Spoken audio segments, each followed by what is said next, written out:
quel est le lien entre l'optimisation immunitaire et l'écosystème intestinal? Expliquez-moi juste ces liens, s'il vous plaît. Bah, écoutez, il est multifactoriel parce que, bon, déjà, des intestins qui fonctionnent bien vont augmenter la qualité des défenses immunitaires parce que, justement, toute cette cohorte de cellules immunitaires va fonctionner dans un environnement satisfaisant. Mais alors, il y a aussi tout de suite la passerelle vers l'autre aspect fondamental des défenses immunitaires, c'est de ne pas manquer, de ne pas avoir de déficit en nutriments cruciaux pour l'immunité. Alors, c'est quoi? Alors, d'accord, je vous arrête gros, ici, hein. je vous pose la question. C'est quoi ces nutriments cruciaux? Quels sont les nutriments cruciaux pour l'immunité? Exemple, le zinc. Vous voyez, si vous n'absorbez pas bien le zinc, parce que vos intestins sont enflammés, parce qu'ils hébergent une prolifération microbienne qui peut être fongique, qui peut être bactérienne, tous ces micro-organismes vont consommer énormément de zinc pour leur propre croissance, donc ils vont vous voler le zinc avant même que vous puissiez l'absorber. Ça, c'est un. Et puis deux, une fois que le zinc a échappé à ses prédateurs microbiens, faut-il encore qu'il soit transporté activement au niveau de la cellule intestinale qu'on appelle l'entérocyte. Et pour être transporté activement, il faut que cette muqueuse intestinale soit en bon état. Si elle est enflammée, et qu'on a ce qu'on appelle une augmentation de la perméabilité intestinale et qu'on utilise souvent le nom vulgaire anglais leaky gut parce qu'évidemment c'est 3 syllabes au lieu d'une demi-douzaine. On peut l'utiliser, hein, ça ne gêne pas. Donc, dans un cas de leaky gut où on a cette notion que l'intestin est trop perméable, mais dans tous les cas de figure où l'intestin est enflammé et donc trop perméable, il va aussi avoir des failles pour absorber. Il y a une malabsorption des nutriments. Donc, le zinc doit franchir l'obstacle des prédateurs microbiens et en plus, il doit être absorbé. Et alors, c'est peut-être bien de le dire aussi à ce moment-ci parce que le zinc se prête parfaitement à cette passerelle. Quand il y a une augmentation du stress, on consomme beaucoup plus de zinc. Donc ça vient encore se greffer en troisième vague, une fois que le zinc a pu quand même pénétrer, les gens stressés en consomment davantage. Et donc, le stress diminue l'immunité. Ça, c'est un fait évident. Donc, vous voyez qu'il y a plein de facteurs, mais si on passe à côté d'un déficit en zinc, c'est un énorme problème pour se défendre contre un virus de la grippe, par exemple. Et aux États-Unis, il n'y a pas de médecine de ville, vous voyez, des médecins qui vous donnent un rendez-vous comme ça rapide pour soigner un rhume. Les Américains s'auto-médiquent en zinc, ils ont ce qu'ils appellent des losanges de zinc quand ils commencent un rhume, ce qui n'est pas une mauvaise idée. Quels sont les autres micronutriments qui jouent un rôle crucial dans la défense immunitaire? Et alors, donc, il y a une batterie. Hein, j'ai pris l'exemple du zinc qui comptait bien, mais il y a le sélénium qui a des rôles aussi très importants. Et puis alors, les vitamines liposolubles, en particulier vitamine D, vitamine A. Hein, pas oublier la vitamine A. Bon, la vitamine D, tout le monde connaît, mais là, on oublie un peu. Là, on la connaît moins, ouais. Beaucoup de déficits. Mais la vitamine A était très à la mode dans le temps, puisque avec la D, c'était le bienfait de l'huile de foie de morue, qui est plus riche en vitamine A qu'en vitamine D. Donc, nos grands-mères donnaient de l'huile de foie de morue, mais il y avait de la vitamine A dedans en abondance. Et de la naturelle, pas de l'artificiel. Alors, un bon équilibre d'acides gras, suffisamment d'oméga 3. Et puis, bon, si vous avez des déficits autres, par exemple en vitamine B, ça peut aussi compromettre les défenses immunitaires. Vous savez, ça s'étend quand même vers presque tout le réseau de la biochimie. Et puis, alors, bien entendu, la vitamine C. Moi, je suis un grand partisan. Alors, écoutez, on va parler de choses parce que je parle un peu du nez aujourd'hui. Je suis quand même un tout petit peu pris, c'est l'automne. Et donc voilà, moi je fais un pot de vitamine C en poudre, l'ascorbate de magnésium, pour ne pas que ce soit acide, parce que l'acide ascorbique, c'est la vitamine C, mais c'est acide, l'ascorbate de magnésium. J'en ai pris un peu ce matin. Eh bien, ça, c'est un miracle pour augmenter sa capacité antivirale. Donc voilà aussi quelque chose de très important pour l'immunité qu'on peut évidemment avoir via l'alimentation avec les fruits et légumes, mais qu'on peut aussi prendre en supplément, surtout en cas d'attaque infectieuse. Combien de vitamine C vous prenez, par exemple, comme ça? Est-ce que la dose elle est constante? Est-ce que vous le prenez Non, moi j'essaie d'en prendre via les aliments. Donc je m'arrange toujours pour avoir quand même une bonne prise de légumes et de fruits. Les fruits pas trop sucrés. J'ai horreur des fruits très sucrés et de saison. Donc là, ça donne un peu plus de sucre à l'automne parce que c'est là que les fruits sucrés arrivent. Donc là, on peut être un peu plus généreux avec ces fruits-là. Et d'ailleurs, s'il y a une logique avec la saison où les infections débarquent, mais je ne prends pas de vitamine C en temps normal. Ici, j'en prends pour le moment parce que je suis un petit peu sous pression infectieuse. Et là, on peut en prendre des quantités assez importantes. Il y a d'ailleurs un génotype qui est connecté à ça, qui est le génotype GST. Ceux qui n'ont pas le bon génotype ont besoin de quantités beaucoup plus importantes. Bon, ce serait un peu aller trop loin d'entrer dans ces détails-là. On parlera certainement du génotype un peu plus loin dans l'entretien, ça m'intéresse beaucoup. Pour l'instant, je voulais juste terminer cette partie de notre interview, de notre entretien, sur la question autour du lien qu'il existerait, selon vous, entre l'intestin et le cerveau.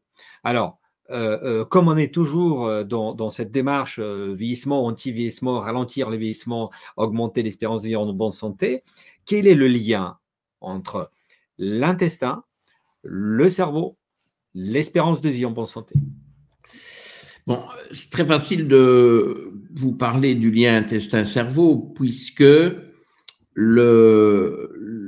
l'enseignement académique qu'on a donné pendant des décennies, et notamment celui que j'ai reçu à l'Université de Liège dans les années, fin des années 70-80, nous apprenait que le nerf vague était le plus important, le plus massif des nerfs crâniens et orchestrait la direction. Il allait du cerveau vers tout le système digestif, du dessus au dessous, hein, que ce soit la sécrétion de salive ou le fonctionnement de tous les organes de la digestion, y compris le foie, le pancréas, etc.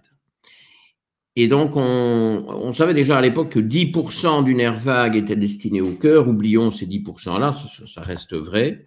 Mais le problème, c'est que dans ce qui reste, c'est-à-dire quand même l'immense majorité des fibres nerveuses, on nous a appris que, comme les autres nerfs crâniens, le nerf vague était un nerf efférent, donc qui va vers la périphérie, comme ceux qui nous permettent de bouger les muscles de la face ou de parler, ou de bouger les yeux, etc.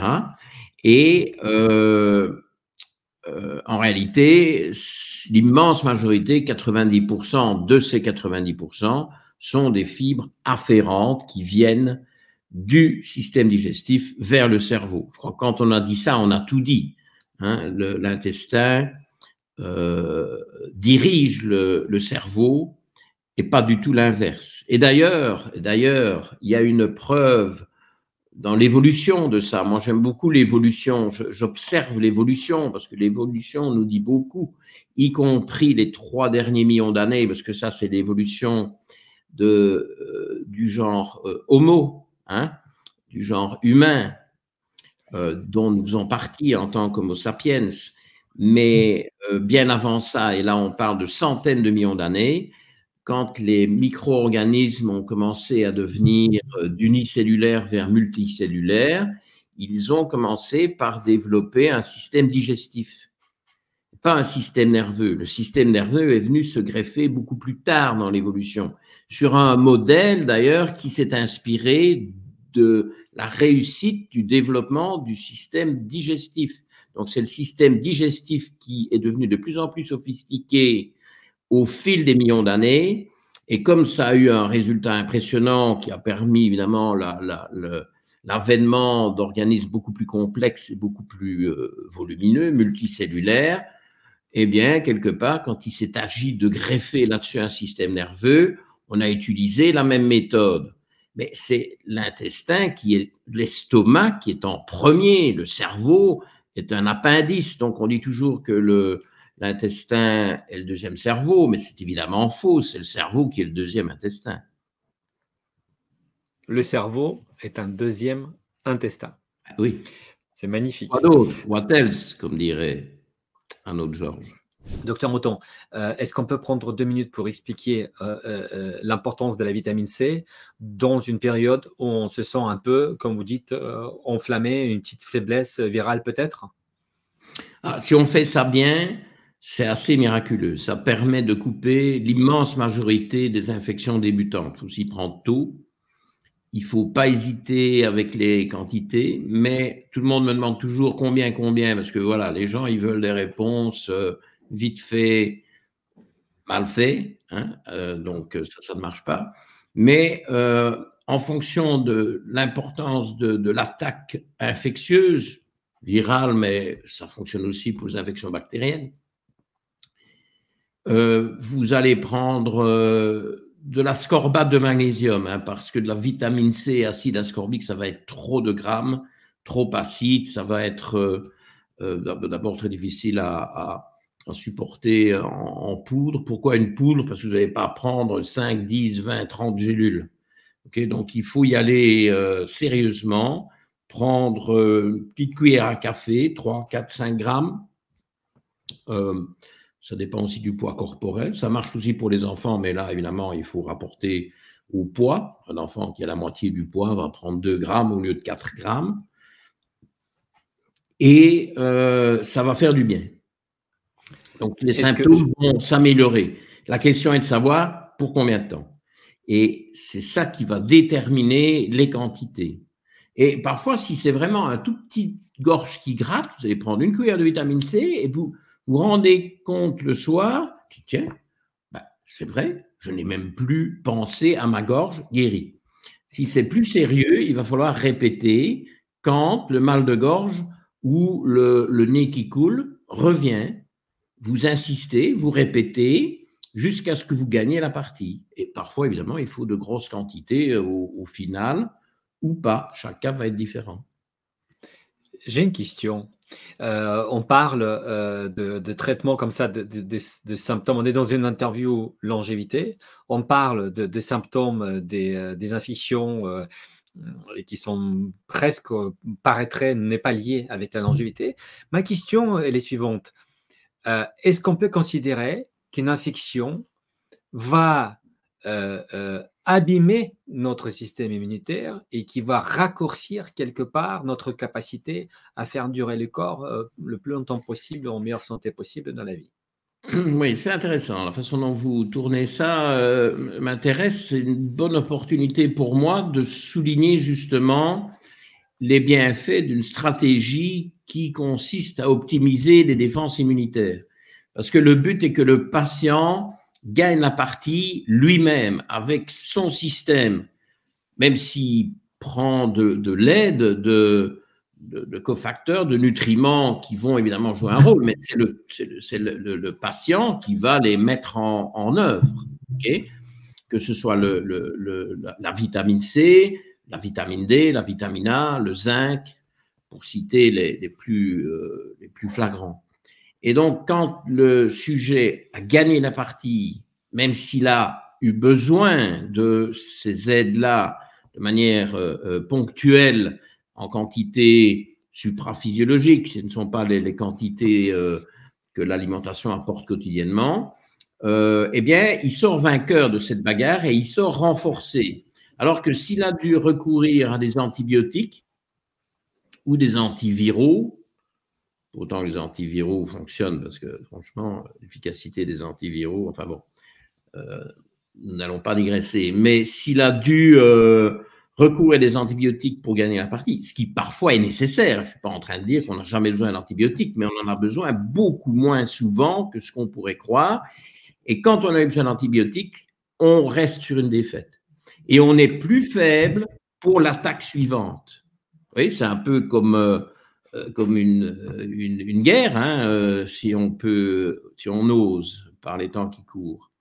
Donc, c'est très important de se défendre contre une infection soi-même avec ses moyens naturels, et ça réduira le nombre d'attaques suivantes, parce qu'on va tout de suite mettre le holà sur ces envahisseurs.